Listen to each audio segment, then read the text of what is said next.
श्री कृष्ण कन्हैया लाल की जय। श्री निजानंद स्वामी की जय। श्री प्राणनाथ प्यारे की जय।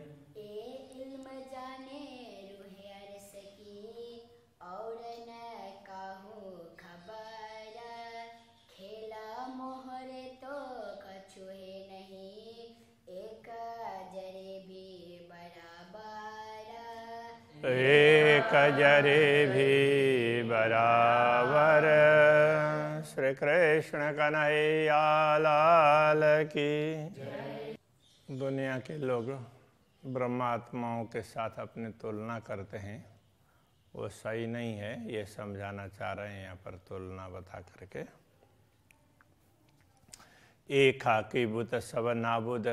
ये खाकी बुत का तात्पर्य पार्थिव देह धारण करने वाले उसी के समान ही है, और नाबूद जिनका कोई अस्तित्व ही नहीं है, ऐसे इनको कायम किए मोमिन ब्रह्मात्माओं ने इनको भी अखंड कर दिया है। आब हयाती अरस की पिलाए के सबन। इन सब को हयाती आब का तात्पर्य अखंड रस पिला करके, तो ये ब्रह्मानंद रस ब्रह्म ज्ञान का रस है, ये पिला करके तो वो परमधाम का ज्ञान है, तारतम ज्ञान और प्रेम लक्षण भक्ति, ये पिला करके उनको अखंड कर दिया ब्रह्मात्माओं ने। एता मता मोमिन अरस सेति लावत। ये जो इतनी बड़ी संपत्ति जो दुनिया को अखंड करने वाली परमात्माएं परमधाम से लाती है। भूत खाकी सरवर रूहों की समझे बिना करत। तो ये खाकी भूत है, वो रूहों के सरवर रूहों के साथ अपने तुलना बिना समझे ही करते हैं। तो हमारे जैसे ही तो हैं, ऐसा करके सोचेंगे, लेकिन वो तो कहाँ परमधाम की संपत्ति लाने वाले हैं, और उनके द्वारा ही इनको भी अखंड होना है। तो इसलिए वो बिना समझे ही समान होने का दंभ करते हैं। अर्श इलम हुआ जाहिर जब सब हुए रोशन। तो ब्रह्म ज्ञान प्रकट हुआ तो सब जगह प्रकाश फैल गया, सबको पता चलने लगा। तब अंधेरी और उजाला जुदे हुए रात दिन। जैसे रात और दिन अलग अलग होते हैं, दिन में सब दिखता है, पता चलता है, रात को पता नहीं चलता, ऐसे ही अज्ञान का अंधकार और ब्रह्म ज्ञान का प्रकाश, ये दोनों ही स्पष्ट जाहिर हुए। देखो, ब्रह्म ज्ञान होने पर यही पता चलता है, और ब्रह्म ज्ञान के अभाव में तो ये कुछ जानते नहीं थे, ऐसा स्पष्ट हो गया। जिनको ब्रह्म ज्ञान हो जाता है तो उनको अंधेरे और उजाले का पता चलता है, जिनको ब्रह्म ज्ञान प्राप्त होता है। अर्श तो दूर है नहीं कहे दो कते व वेद। परमधाम तो दूर है ही नहीं, तो ऐसा दोनों ही कतेब में भी इस प्रकार की बात कही है और वेदों में भी इस प्रकार की बात कही है। तो परमधाम कहीं दूर नहीं है। अर्श में रूहें दुनी फना जिमी। ब्रह्मात्माएं परमधाम में हैं और दुनिया के लोग नश्वर जगत में हैं। ए इल्म लुदन जाने भेद। इसको तो तारतम ज्ञान ही इस रहस्य को स्पष्ट करके बता देता है। पर ए सुध दुनी में नहीं तो क्या जाने कित अरस। जब तारतम ज्ञान दुनिया में नहीं है, इसलिए लोगों को ये पता ही नहीं है कि परमधाम कहाँ है, किस दिशा में है। तो हक क्यों हादी रूहें क्यों दिल मोमिन अरस परस। तो इसलिए उनको क्यों हका क्यों हादी रूहें। तो सत्य क्या है, पूर्ण ब्रह्म परमात्मा कौन है, तो श्यामा जी कौन है, ब्रह्मात्माएं कौन है, और ब्रह्मात्माओं के साथ में ये पूर्ण ब्रह्म परमात्मा के साथ ब्रह्मात्माओं का अरस-परस होता है, वो कैसे पता चलेगा? तो यहाँ अरस-परस का तात्पर्य ब्रह्मात्माएं पूर्ण ब्रह्म को अपने हृदय में बैठाती है और पूर्ण ब्रह्म उनको अपने हृदय में स्थान देते हैं। तो ये अरस-परस। बक्का जिमी जल तेज वाय और बक्का आसमान। तो परमधाम में तो सब तत्व, भूमि से लेकर के पांचों तत्व, तो ये सब अखंड है। तो ये भूमि, जल, अग्नि, वायु, आकाश, तो ये सारे के सारे अखंड है। आपन बैठे वायु अरस में पर नजरों देखे जहान, हम उसी परमधाम में बैठे हुए इस नश्वर दुनिया को देख रहे हैं। जहान तो कछु है नहीं, वास्तव में देखा जाए तो ये नश्वर जगत का कोई अस्तित्व ही नहीं है। अरस बका हक, तो परमधाम ही सत्य है। हक इल्म ले देखिए, ब्रह्म ज्ञान से इस पर जरा विचार करें तो पता चलेगा। तो होइए अरस माफक, तब लगेगा कि अरे जैसे परमधाम अखंड है ऐसे हम भी अखंड हैं। परमधाम के भांति स्वयं को भी अखंड समझने लगे जाएंगे। नाबुद कई जो दुनिया तीन की अरस नजर भी नाबुद। तो दुनिया जब अस्तित्वहीन है, क्षणभंगुर है, तो उनकी दृष्टि भी ऐसी क्षणभंगुर है। झूठी दुनिया है तो उनकी दृष्टि भी झूठी है। अरस रू यहाँ का इल्म में ये आशिकें देखे महबूबा। तो परमधाम की आत्माएं हैं, ब्रह्म ज्ञान तारतम ज्ञान प्राप्त करके तो फिर वो देखती है आशिकें देखे महबूबा।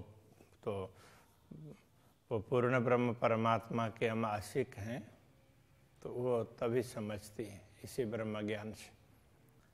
इत आँखें चाहिए हक इल्म की, तो हक देखिए नैना वातन। तो ब्रह्म ज्ञान से आँखें खुलने चाहिए। ब्रह्म ज्ञान की दृष्टि हो तभी, तारतम की दृष्टि हो तो उससे दृष्टि खुलने पर हक देखिए नैना वातन, इन्हीं नयनों से वो परमधाम को देख सकते हैं, परमधाम की गूढ़ता को समझ सकते हैं। नैना बात न खुले हक इल्म में ए सऊर है बिच मोमिन। और अंतर्दृष्टि भी तो ब्रह्म ज्ञान से खुलती है। अंतर्दृष्टि खुलेगी तो परमधाम देखेगा। अंतर्दृष्टि को खोलने के लिए तो ब्रह्म ज्ञान चाहिए। तो ए सहुर है बिच मोमिन, ये समझ ब्रह्मात्माओं में ही है, इसलिए ब्रह्म ज्ञान से ही परमधाम का ख्याल होगा। ये समझ ब्रह्मात्माओं को है। जिन बेचून बेचगुन नजरों ताए खबर न इल्म हक। जिनकी दृष्टि में शून्य निराकारी हैं, तो उनको ब्रह्म ज्ञान के विषय में पता नहीं है। हक इल्म देखावे मासुक, इन हाल मोमिन कहे आशुक। तो ब्रह्म ज्ञान तारतम ज्ञान से ही तो परमात्मा माशूक हैं और ब्रह्मात्माएं उनकी अनुरागिणी आशिक हैं, ये समझा देता है, उससे ही पता चलता है। कहे पांच तत्व ख्वाब के तामे बुजुर्ग कहलाए कई लाख। तो ये पांच तत्व की भूमि है, ये सृष्टि पांच तत्व की है, ये स्वप्न की है। तो फिर भी इस स्वप्न की सृष्टि में भी लाखों लोग समझदार भी हो गए हैं। पर अरस बका कठोर के कहूँ जरा न पाइए साख। किंतु दुनिया की समझदारी तो उन लोगों में रही। तो अखंड परमधाम के विषय में उनके द्वारा भी कोई साक्षी, उनको भी कोई साक्षी नहीं मिली। तो दुनिया में यद्यपि समझदार लोग भी हुए हैं, लेकिन उनको भी परमधाम के विषय में और परमात्मा के विषय में तो पता नहीं चला। ख्वाब पैदा बक्का जिमी से पर देखे न बक्का को। ये स्वप्नबद्ध जगत है, वो अखंड के कारण ही पैदा हुआ है ये सृष्टि। पर देखे न बक्का को, किंतु इसके द्वारा परमधाम का अनुभव नहीं होता है। एक जरा बक्का आवे ख्वाब में, तो सब ख्वाब उड़े तिन सो। तो परमधाम का एक जरा का तात्पर्य छोटा सा कण भी इस झूठे जगत में आ जाए तो उससे ये नश्वर जगत का अस्तित्व मिट जाता है। तो उस परमधाम के एक सत्य के कण के समक्ष भी ये उसमें दुनिया झूठी दुनिया नहीं है, कहने का ये तात्पर्य है। ना तो ख्वाब जिमी बक्का जिमी सो, एक जरा न तफावत। तो वैसे देखा जाए तो स्वप्न की भूमि और परमधाम की भूमि में कुछ अंतर ही नहीं लगेगा ना। तो ऐसे देखें, यदि स्वप्न की दृष्टि से देखेंगे तो हाँ, परमधाम की भी ऐसी ही होगी, दुनिया जैसी ही। सामान्य रूप से तो हर कोई यही चिंतन, यही विचार करता है, हाँ ऐसी ही होगी, ऐसा सोचते हैं। तो वो परमधाम की दृष्टि से देखने की और उससे समझने की आवश्यकता होती है। पर झूठ न रहे साँच नजरों, सत्य की दृष्टि में झूठ का तो कोई अस्तित्व ही नहीं रहता है। आंखें खुलते ख्वाब उड़ता, जैसे स्वप्न देख रहे होते हैं तो आंखें खुल जाएगी, जाग जाएंगे तो स्वप्न उड़ जाता है। ऐसे ही ये दुनिया का अस्तित्व है, ये देखने के लिए है थोड़ी देर के लिए, बाकी इसका कोई अस्तित्व नहीं है। ये जाहिर दुनी जो ख्वाब के करे मोमिनों की सरवर। तो ये जाहिर सी बात है कि स्वप्न के दुनिया है वो ब्रह्मात्माओं के साथ में अपने समानता होने का दंभ करते हैं। तो हक देखे जो ना टिके ताए दूजा कहिए क्यों करा। तो जो सत्य के सामने टिक ही नहीं सकते उनको दूसरा क्या बोले, उनका अस्तित्व ही नहीं है। हक देखे जो खड़ा रहे तो दूजा कया जाए। यदि सत्य को देखने पर उनका कोई अस्तित्व टिका रहे तो हाँ कह सकते हैं कि ये असत्य है। असत्य का तो कोई अस्तित्व ही नहीं, वो तो टिकता ही नहीं है। दो ख्वाबी दूजे क्यों कहिए, जो नींद उड़ जाए। तो ख्वाबी दम है, उनको दूसरे कैसे बोलें कि नींद के उड़ते ही वो भी उड़ जाएंगे। जब तक नींद रहे तब तक ही उनका अस्तित्व है, नींद के उड़ते ही पूरी दुनिया ही दिखनी बंद हो जाएगी। इसलिए उनको क्या बताएं। ए इलमे सुनो अर्श बारीकियाँ, जो सहे अर्श हक रोशन। इस ब्रह्म ज्ञान से ही परमधाम की सूक्ष्मता को समझ लो। जो सहे अर्श हक रोशन, तो ये परमधाम का ज्ञान है, ब्रह्म ज्ञान है, तो यही परमधाम की बात को सहन कर सकता है। कहने का तात्पर्य तो परमधाम की बात है वो इसी ब्रह्म ज्ञान के माध्यम से ही समझा जा सकता है। ताए भी दूजा क्यों कहिए, कहे कुल मोमिन बाहे रतन। तो यदि ब्रह्म ज्ञान तारतम ज्ञान को समझेंगे तो पता चल जाएगा कि जो ब्रह्म आत्माएं हैं तो पूर्ण ब्रह्म परमात्मा के अंग में ही है, अद्वैत रूप में है। तो उनको अलग भी कैसे कहेंगे, वो तो पूर्ण ब्रह्म के अंतर्गत ही हैं, इसलिए ये भी अलग नहीं है। दुनिया अलग इसलिए नहीं है कि उसका कोई अस्तित्व ही नहीं है, और ब्रह्मात्माएं अलग इसलिए नहीं है कि वो पूर्ण ब्रह्म के अंग में है, उनसे अलग नहीं है, इसलिए इनको भी अलग नहीं कह सकते। हा कहा दे रुए मोमिन ए अर्श में बाहे दत्ता। इसलिए पूर्ण ब्रह्म परमात्मा श्री राज्य श्री श्यामा जी एवं ब्रह्मात्माएं परमधाम में अद्वैत स्वरूप में हैं, ऐसे कहे गए हैं। पर ये जाने अरवा अर्श की जो रूहें आका खिलवत। किंतु इस रहस्य को परमधाम की आत्माएं समझ सकती है जो मूल मिलाव में श्री राज्य के चरणों में विराजमान हैं। इतहीं कजा होइसी इतहीं होसी विस्त। तो ऐसे देखा जाए तो दुनिया को मुक्ति स्थल तो उनको वहाँ बैठे बैठे ही उनको देना है, तो वहीं पर सबका न्याय करना है। कजा करना मतलब न्याय करना और फिर दुनिया को भी मुक्ति देना। तो वो मूल मिलाव में बैठे बैठे ही है, कहीं बाहर जा कर के नहीं है। दोजख इतहि होइसी। तो वो जिन लोगों को बहिष्ठ में स्थान नहीं मिलेगा उनके लिए दोजख का निर्णय भी वो वहाँ बैठे बैठे कर देंगे।